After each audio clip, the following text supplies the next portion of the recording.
This is why I have such a high like appointment set rate, and this is why people don't flake on me. People don't cancel their appointments on me. So if you want to learn how to set an appointment, like literally on a whim, and make them show up, you need to understand and internalize what I'm about to say. Here's what I'm noticing about agents who get it and who don't get it. The agents who get it focus on motivation. The agents who do not get it does not focus on motivation. That's really one of the biggest differences. Okay, so in a call, the most important thing you can get out of that call is the motivation. And then the second most important thing is the problem. If you end the call and you're like, actually, I don't know why they want to move there. If that's your outcome of the call, you did the call wrong. After a call, you should have a complete mental map of like what it is they want to do, why they want to do it, why it would be important for them to do it, and what's stopping them from getting to that right now. It takes about 15 minutes to understand their mental map of where they're at, why they want to go, why they want to leave, why they want to be there, what that would do for them, why that's important for them, why it's important for them to want to leave here, and what's stopping them from doing that. If you understand that mental map, it's really easy to solve the problem and get them to their desired outcome, their motivation. It's really, really, really simple. So for example, Robbie, I want you to wrap up what I say into a pre-close and a close, okay? So I want to move to Arizona because my family's over there and I'm getting to an age where I need to be taken care of. But what's stopping me is that I just need to wait for my renovations to finish. But Aaron, if I could show you a way where we can net you top dollar the second time around so that you can go down there to Arizona with your family and enjoy, is that a conversation you're open to hearing? Here, let's do this. Before we make any decisions, let's go over exactly what you would get after the renovations are done, what that would look like financially, and how we could move you over to Arizona so you could be closer to family.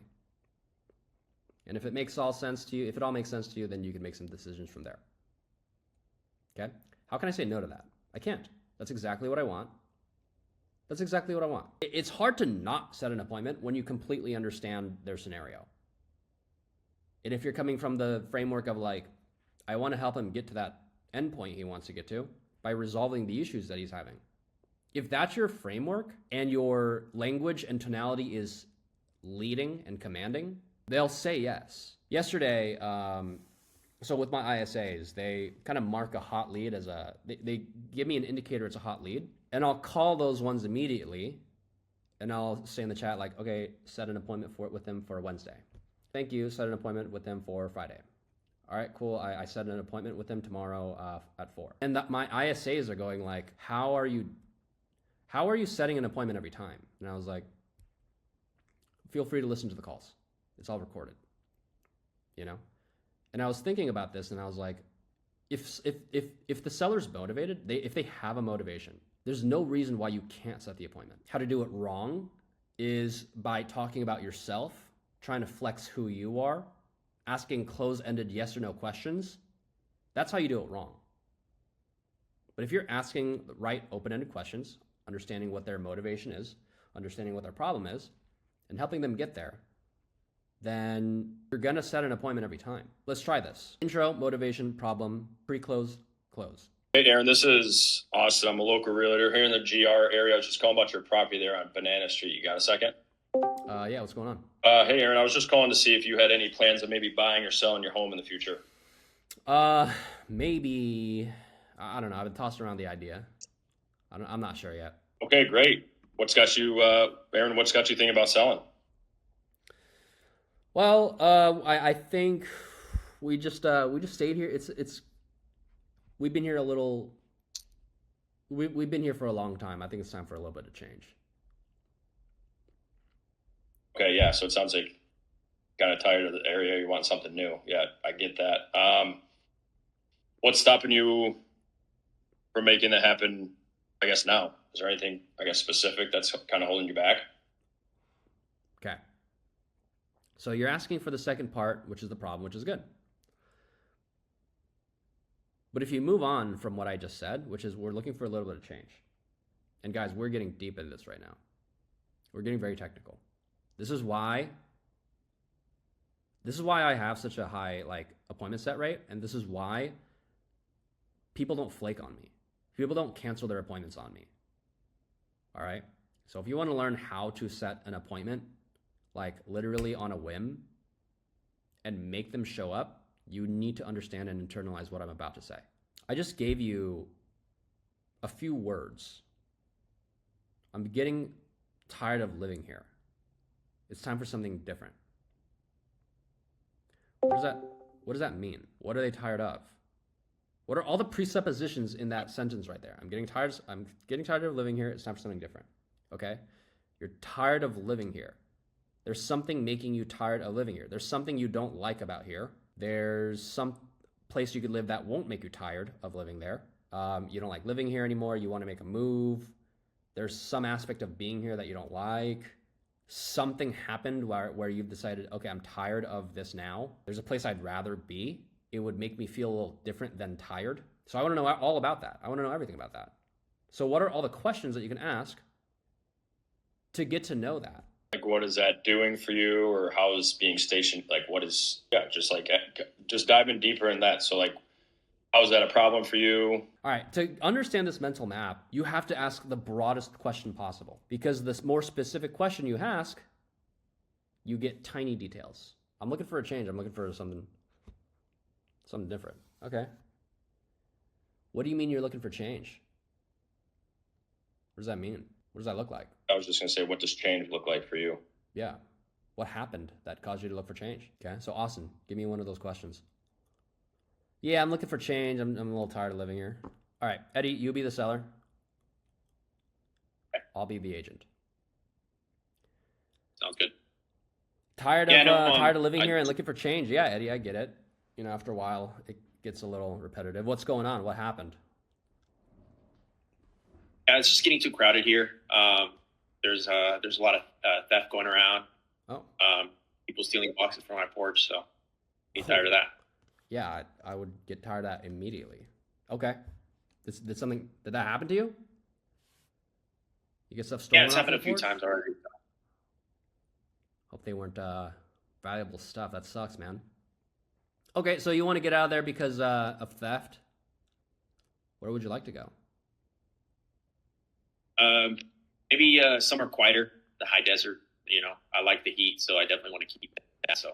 Okay, have you already been like looking around? You know where to go? Yeah, maybe.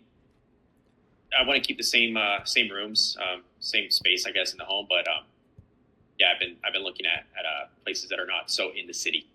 Okay, got it. Okay, so it sounds like you've definitely decided you want to get out of here. It sounds like you know where to go, right? Yeah, I kind of have a plan going on. Okay. What's stopping you from doing that now? I just don't know how. It would be my second move out other than this house. So it's been a while. I've been here for like 7 years. So I haven't had the courage to do that first leap. You know. Courage. Yeah, I mean, after 7 years, you kind of, you know, it becomes what you know. But what do you mean courage? What is the lack of courage stopping you from doing? I definitely want to get out of here, but you know, it all felt so complicated when I got here, and just the whole hassle of moving and complicated, all that paperwork and stuff. You know. Okay. So I really kind of pulled the trigger. Sounds like you would do it if you had someone helping you and make this easy for you, right? Yeah, make it a smooth transaction. That's exactly what I'm here for. So Eddie, how about this? Before we make any decisions, let's get together, go over exactly how we can get your property sold for top dollar, get you a nice place in the desert, and make this really easy and simple. And if it all makes sense for you, you can make some decisions from there. I got time today at 4 or 6. What works best for you? I can do 6, but only if it's easy, smooth. You know, no headaches. Absolutely. I'll bring some Tylenol. Sounds good. All right. What did you guys learn from that? What did you guys notice from that? I noticed basically as soon as you got the motivation, you automatically went to the problem. Whereas someone, you know, kind of newer into the industry, they get onto the motivation, like myself, and straight to pre-close close. And that's probably why you don't have a high flake rate, which you know exactly what their motivation is and you know what their problem is. So you're the guy, you're the one-stop shop. Yes. Good. I think a big reason why agents get such a high flake rate is because they don't have an understanding of the problem. And if the seller doesn't think you understand the problem, a problem is like, it's almost a limiting belief. An objection is a limiting belief, and a problem can create a limiting belief. And if that seller thinks, well, I don't even know if the agent can solve me of this problem. Like, the reason why my house didn't sell last time was because of this reason. This agent that I'm about to meet doesn't know that I have this problem. And I have my son's soccer game at that time anyway. Like, I think I'm just going to cancel. That's like a really big reason for a flake rate. You don't understand fully their situation. If I didn't find out what courage meant, remember he said courage. I don't have the courage. Okay, what does that exactly mean? What does courage mean in this context? Well, it was complicated last time. I did this 7 years ago. It was complicated. Okay, if I can make this easy and simple for you and take away the complications, it sounds like that's exactly what you want, right? Yeah. Yes. That's exactly what's been stopping me from doing this entire time. Okay. Let's go over exactly how we can make this easy, smooth, no headache. Okay? I just solved the problem. Now, if I never found that out, and I never conveyed to him I understand his issue, and sold him the solution the way I did about not making this complicated. And let's say he was busy the next 2 days, so we were 3 days out. In 3 days, his buying temperature goes down. And before the appointment, he's like, ugh, last time I did this, it was so complicated. I don't want to deal with this right now. And he might flake. He might cancel. Whereas I solved that. He's like, oh, well, he did tell me this is going to be easy and effortless. He told me he would take the complications away. I'm interested in meeting with this guy because I want to do this. It's just I didn't have the courage because it was so complicated last time. Okay? So I'm the guy that fixed all his problems or has shown that I can. And so he will meet. Okay? Does this make sense to everyone? I see a nod of heads if it does. Who has questions about this? Robbie. Okay. Ring. Hello? Hey, is this Robbie? Yeah, who is this? Hey, Robbie, this is Anna. I'm a local realtor here in Alameda. I was calling about your property in Main Street. Is that still for sale? Yeah, but I just took it off the market. We're just going to wait. Yeah, I noticed that. Did your agent give you any feedback why it didn't sell? Yeah, it's just the market, you know. Yeah. I mean, I'm curious that he say that because while your house was here on the market, me and my team just sold 3 properties for asking price and above asking price. So what was your initial plan? What were you considering selling? My family and I, we're probably going to move to Tennessee, but, you know, it's not working right now. Do you have a buyer? Yeah, I have a database full of buyers. Finding a buyer in this market shouldn't be a problem, but it sounds like if we could help you sell your home for top dollar and get you moved to Tennessee sooner than later, is that something that you really want to do, right?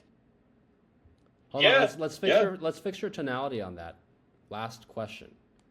Mike? Yeah. Uh-huh. It sounds like as long as we could get your property sold and get you to Tennessee, that sounds like something you really want to do, right? Mm-hmm. Okay, you lost. So it sounds like if we can sell your property for top dollar and get you moved to Tennessee sooner, is that something that you would like to do, right? Yeah. Okay, great. So, Robbie, before we make any decision, let's get together and go over a plan how we normally sell properties for over asking price with multiple offers and get you moved to Tennessee sooner.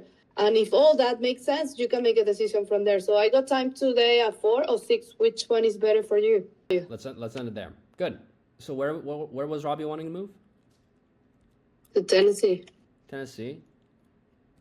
Why? I didn't ask. Okay, so Tennessee is not a motivation. The location is just where the motivation's in. What's bringing you to Tennessee, Robbie? Oh, family. Nice. I love that. Did something happen? Did something happen that's bringing you to family, or what happened? What's going on? What's got you going over to family? Yeah, we've been apart for 5+ years now, and I think it's time to get closer, like we were once. Wow. Okay. It's time to get back to family. All right. And what's stopping you from doing that now? Probably interest rates. Okay. Like the financial aspect. Yeah. Okay. So it sounds like as long as we can make this make financial sense, you'd like to move back to your family, right? Right. Great. I could close here, or I can dig further. Depends. Up to you. I don't need. At this point, I think I can set the appointment, but like just to show you guys, like, Robbie, what even like, 5 years is a while to be away from family. What even like happened for you want to completely move out of the area to a different state? Like, what happened to trigger this? Well, my wife got a job here, and honestly, she's having the opportunity now where she can work remotely, and we think it's a great opportunity to go back down to family. But we just don't think it can happen right now. Oh, why not? Like I said, I don't think I can get a good house for what I'm going to be paying down there. You don't think you could get a good house for what you're going to be paying down there? What exactly do you mean by that? I mean, look at the interest rates, here's something interesting. All right, here's why he would have flaked. His belief was, I don't think I could get a good house down there. You know what? Let's cancel this. I don't think this is going to happen. Now I'm like, what the fuck? I'm calling him. He's not picking up his phone. I'm texting him. You can't handle objections over the text. I'm like, shoot, what happened? Well, he had a belief that I never addressed. Of, what's the point of doing this? What's the point of meeting with this guy if I can't find a house that I can afford down there? Does that make sense? Guys, that's why people flake. Tell me about that, Robbie. Have you looked into the homes down there? Like, what's going on? Yeah, I'm looking, but nothing's actual. I'm just very very scared of these interest rates, man. I'm not trying to pay over $2,000 a month for a home that's half the size of my current one. I get it, man. I get it. Okay, so it sounds like it's mostly interest rates that's stopping you. All right. Now, before I start trying to tackle this belief of interest rates, I'm going to gain more leverage by understanding more of his motivation. Okay? Like, for me to really close him, I need as much leverage as I can. Okay? And again, this is why I don't miss. This is why it's a headshot every time. All right?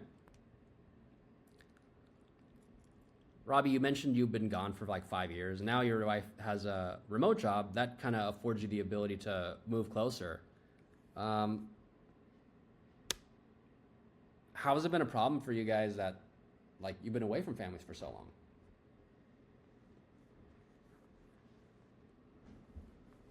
Yeah, man. I mean, it's the only way we can communicate is through our phones, and video app and whatnot. But I love the face-to-face interactions. Yeah. How's it been a problem for you that you're limited to like the over the phone? It's been a massive problem, man. It's just we're not able to catch each other at the right time, and they're always doing something. I'm always doing something when they try to call me. So we can never find that ideal time to actually talk and catch up like we used to. Okay, yeah, you're kind of playing phone tag. You miss a call, you try to call them back, but they're busy doing something, and that keeps looping. Exactly. How often do you get to see your family, Robbie? Yeah, I mean, we plan twice a year to see each other because we're so far away. So twice a year. Yeah. Okay, so you're really not seeing your family that much. Yeah, we'd like to obviously live closer. Yeah. Robbie, if I can help you make this make financial sense, and maybe you will be paying a little more a month, but would that be worth the ability to be able to like live really close to your family and see them more often? Yeah, man. Yeah, I live like 5 minutes away from my parents. It's amazing. You know, every weekend I gotta see them. Robbie, let's do this. You know, before we make any decisions, we can get together and go over exactly what your options are and what that would look like financially if you moved closer to your family. I'll show you how we can get top dollar for your house, and if it all makes financial sense, you can make some decisions from there. I've got time today at 4 or 6. What works best for you? Yeah, we could do a 4. Okay. All right. What did you guys learn from that? What did you take away from that? Mario?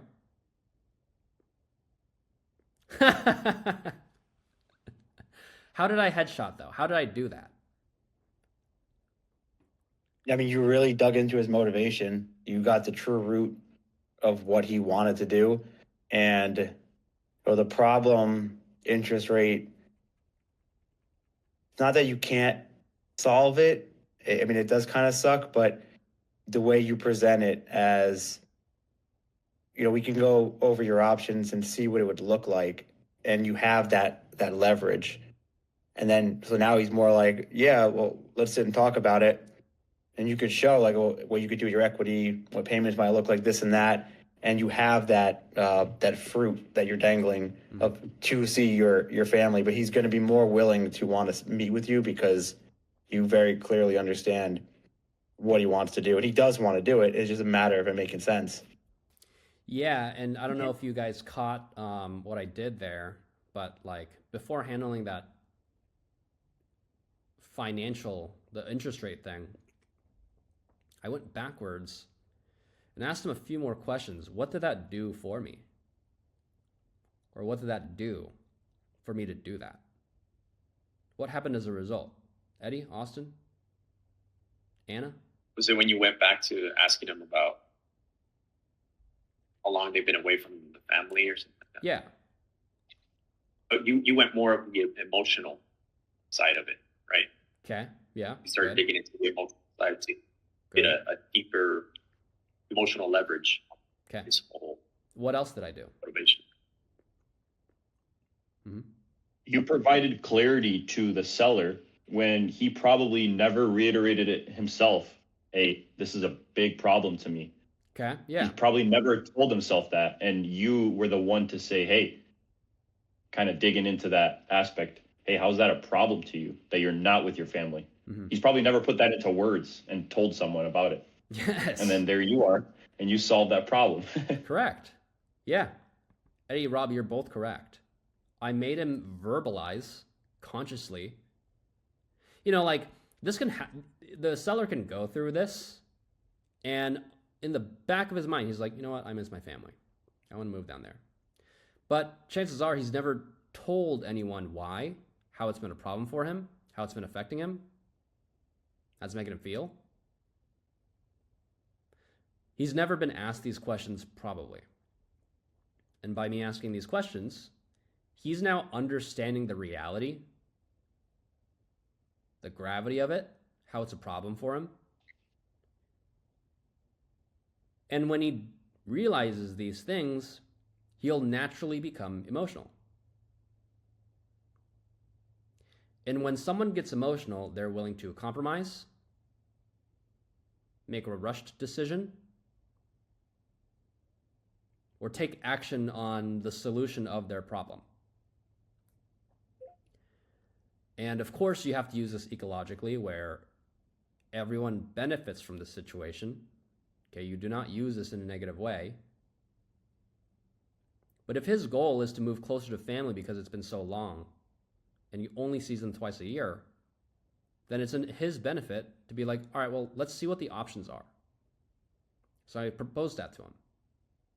Okay, even if even with interest rates being, I'm not going to promise him that I can save him a bunch of money and sell his house for way too high and somehow drop his interest rate to below whatever. No, look, even if you paid a little more monthly, would it be worth being able to to live closer to your family and see them more than twice a year? And Austin, remember, like, Austin, how did I react? How did I respond when he said 2 years? Or twice a year. How did I respond? You're like, yeah, you're like shocked. I was shocked. So you could tell. Twice a year? Just based on how I said that, what did that imply? Without me saying it, what did I say?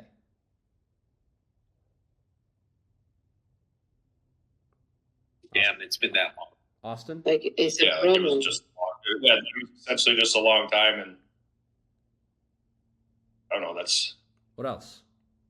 a shock, I guess. Again, like you're just like shocked that he said that he only sees them, that many times out of 365 days. Yeah, I was like, that's crazy. I didn't say that. I only repeated back what he said. I said 2 words. Twice a year, 3 words. I said 3 words to him. But the tone implied, that's ridiculous. That's too little. Okay, like, make sure you're utilizing tonality, guys. Okay, Austin. Make sure you're utilizing tonality. Here's a piece of advice for everyone here. If you want to get to the point where I'm at, you need to practice every day. You can't get here without that. It's impossible. Every day I would practice this with someone that was on or higher than my skill level.